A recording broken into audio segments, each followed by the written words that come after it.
Uh, Hi there, Phil Simborg for the USBGF, and today I'm happy to have back with me my mentor and teacher, Perry Gartner, who's going to help us understand this 5-3 play. To set the stage, it is an unlimited or money game, and black holds a 2 cube, and red has a 5-3 to play from the bar. So you can pause this video and decide what you would do, and then come back and we'll hear how Perry approaches this play. And the reason I'm showing you this play and showed it to Perry is a student sent it to me and wanted a really good explanation. And when I want a really good explanation, I turn to Perry. So you're going to come in with the 5. Obviously, your only question is, where's the 3?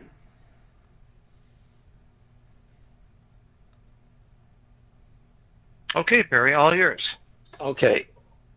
Hi, Phil. What I'd like to do again is review this position as if I had to play it over the board. Instead of thinking to myself, I'm going to just think out loud. It's going to take me longer out loud than it would thinking to myself, but you and others will have the benefit of my thoughts. So I've done that, and but I'm going to show the moves here so I can show where it would fall. We can see from the panel at what the right play is, but the way that I would do it would be I would look at all my 3s first. So let's look. Let's look at this one first. I'm going to start with this one.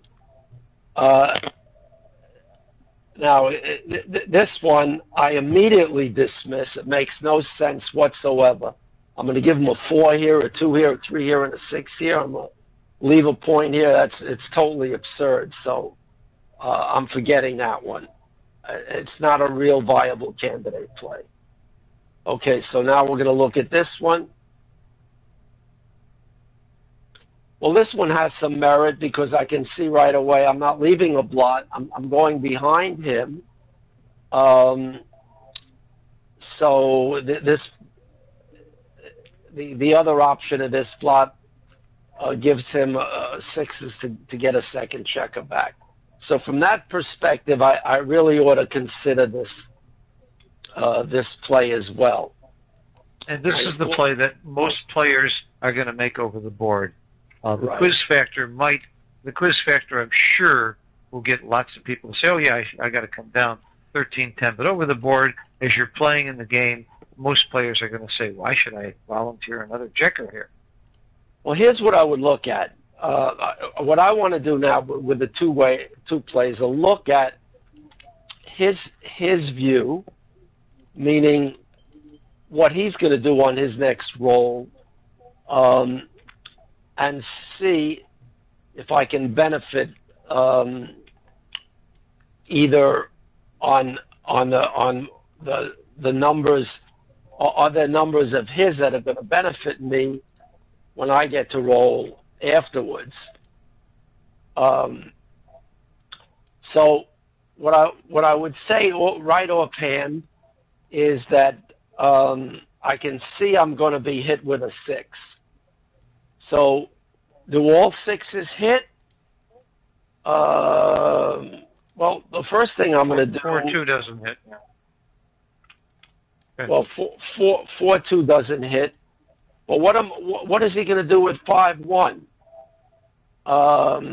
Is he going to leave his anchor, leave me 3s, 1s, and 4s back, and a 5 to make the anchor? Probably not.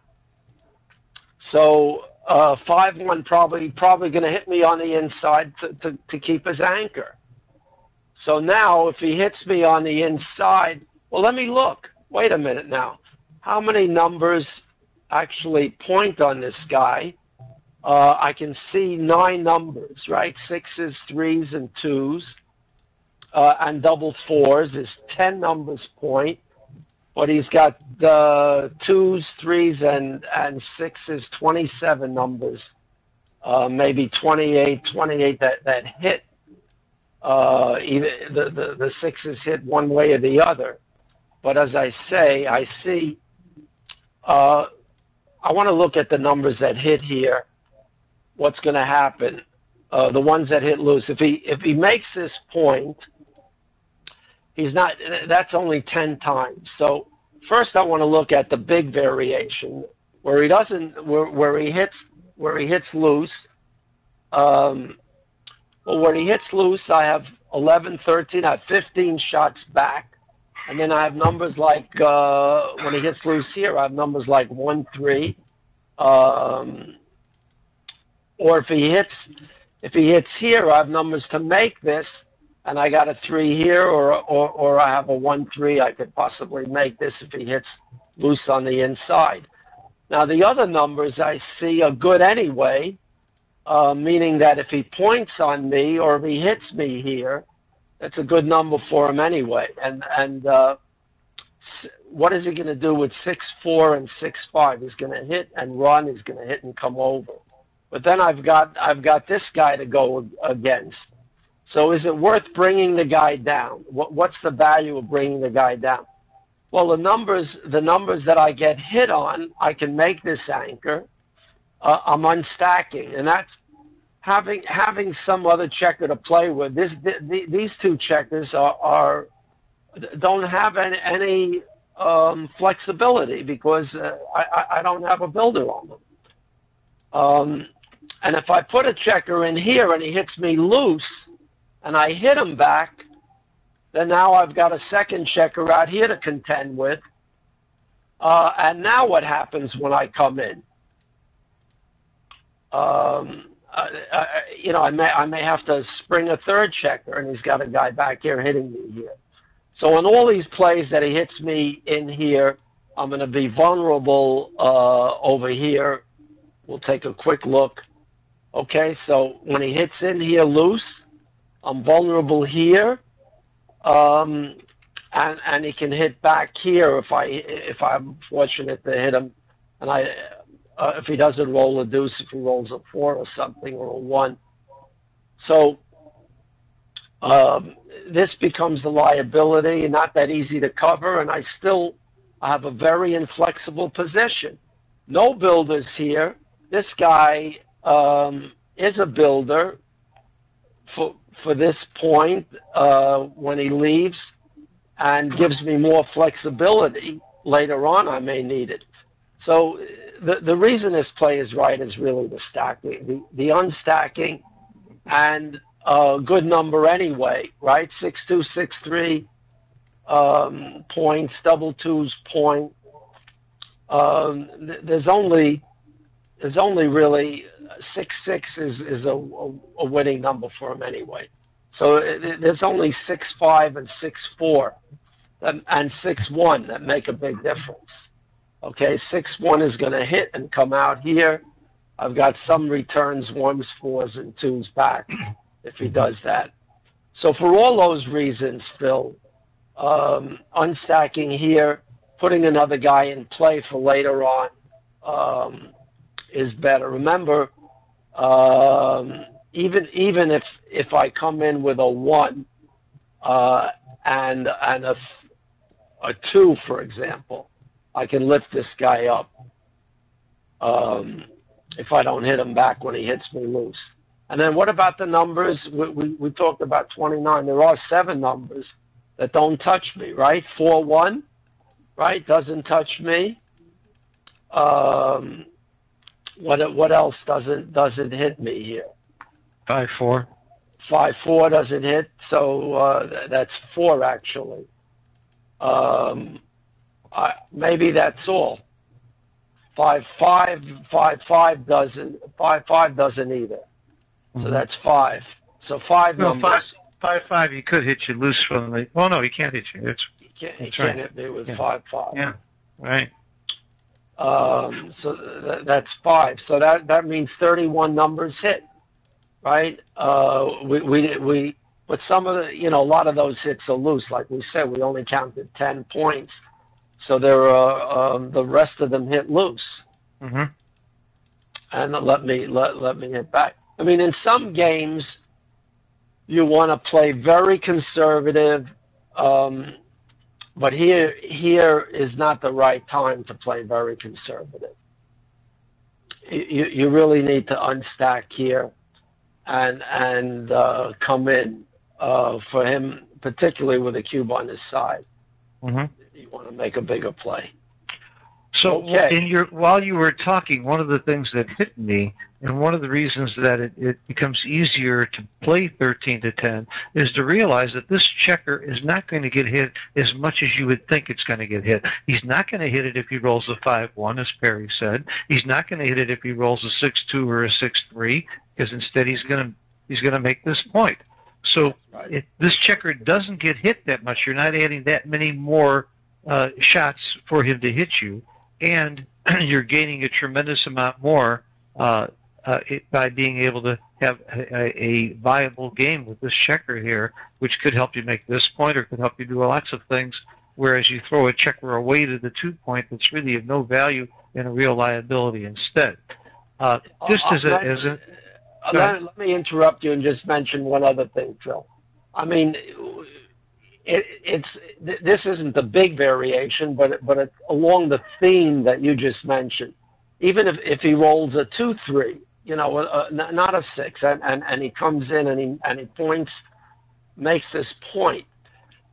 Look at my incomings that are good, right? 1-3 is really good. 1-2 is good. 1-4 comes in here. 2-3 comes in and covers. Right. So I'm in a much better position, even on some of his hits. Yes. By unstacking here. That's a major point. Well, you taught me something else too. Don't just look at it. When I saw this position and I was having trouble with the 13-10, I think I would have made it over the board, but I can't swear, to be really honest, that I would always get this one right, but I think I would. But I took another variation that made it even harder for me, but it sure made it easy to see why this play is right. Go back to the original position, and let me just show you a quick variation that really illustrates why this would be right. Now, move Black's 2 checkers from his 11-point to his 10-point. The 11-point? Yeah, move him forward, too. To the 10-point. Yes, and it's still the right play, even though you're not duplicating the 6s. Now take a look at the evaluation. It's much closer now because you are giving him some more numbers now, but it's still better to come down just by a little bit. So we can see that even though you're not duplicating all those 6s, you have so much more of a viable game by coming down in this position that it would be a no-brainer when you're duplicating the 6s on top of everything else. Well, that's a very good point, Phil. Sometimes that duplication throws you, but by you thinking that the duplication is making the play when it really isn't. And this is a very good example of it. You did a good job here by illustrating it this way. Well, you taught me to do this. Don't just look at that one position and all the rolls. Do little variations to test the premise. My original premise was, well, it must be all those duplication of the 6s that makes the play right, but this proves it's more than that. It's also about unstacking the midpoint, putting your checkers where they'll help you the most. Yes, there's risk involved, but the reward is worth much more than the risk. You're not going to be happy if you bring that checker down and get hit with double 6s or get double hit with a 6-5 or something like that. But for a lot of rolls where he doesn't hit you there, you're going to be much happier. Let's just see what this says, Phil.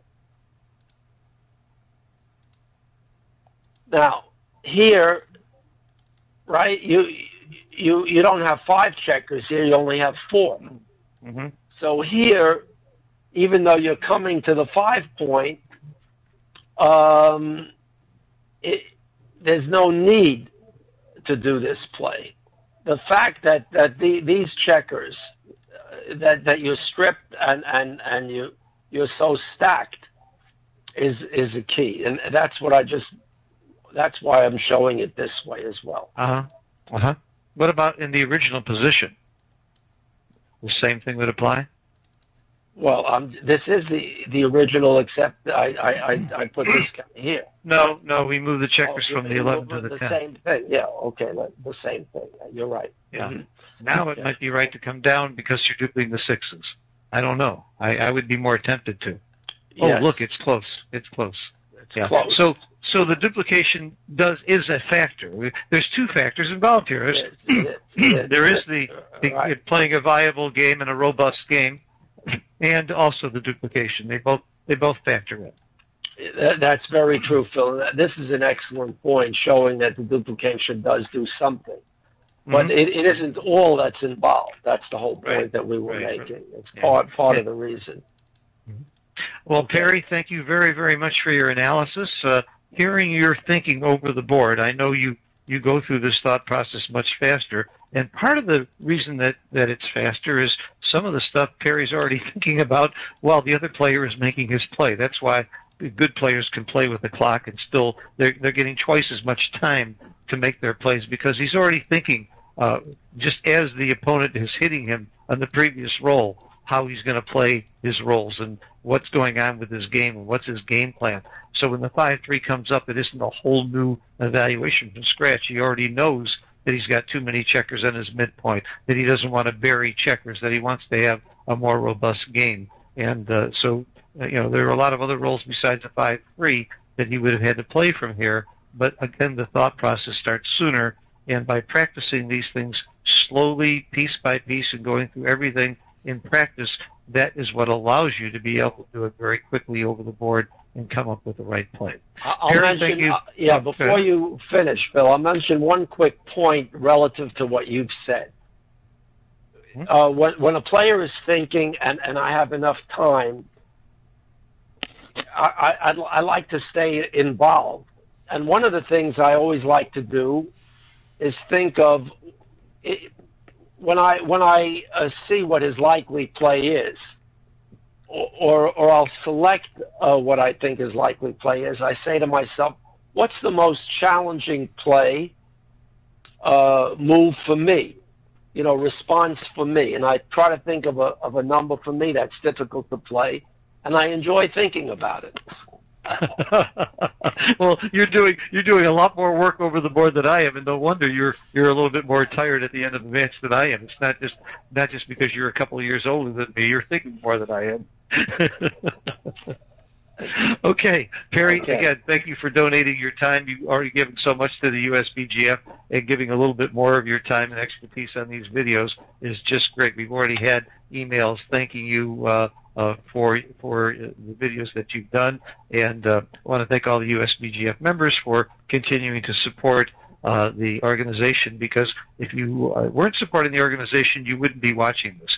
So do one more thing. Spread the word. Let people know, let your friends know who aren't members of the USBGF, the benefits of joining the USBGF, and these videos is just one of the additional benefits. Perry, we'll see you again soon. Thank you very much. Bye-bye. Bye.